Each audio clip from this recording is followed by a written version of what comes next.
Star Wars, a name universal to all. My first experience with Star Wars was the prequel, The Phantom Menace.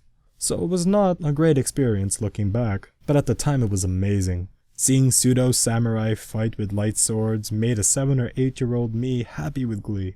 I didn't fully understand anything of the plot, but what I saw was very cool.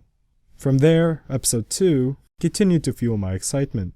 Seeing the clones battle it out was one of the coolest things. I think I watched that whole movie 10 or 12 times. And when episode 3 came out, with its space battles and saber fights, it totally captivated me.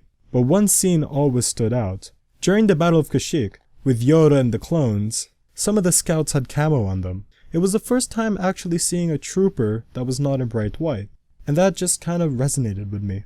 So fast forwarding a couple years and a couple movies, seeing them again on Endor and seeing them in white almost kind of threw me off. But the idea, the camouflage on the scouts have always stuck with me.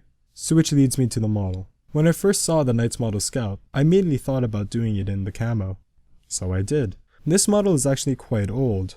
I got it a few months after Knights Models first released it, and only finally, a few weeks ago, I finished it. Painting it was extremely fun to do. The bike and Scout totally allowed me to paint how I envisioned it, though sadly my skills weren't up to par as my imagination, but nevertheless it was great fun to paint. The build was something else. I wasn't infuriated as much frustrated. The parts didn't really fit, instructions didn't instruct, and some of the pieces were warped. The combo of resin and metal didn't really work as well. I felt though it was a little poorly engineered. Again, not impossible, just harder than it needed to be.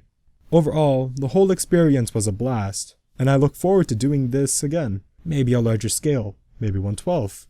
Oh, wait. What do we have here?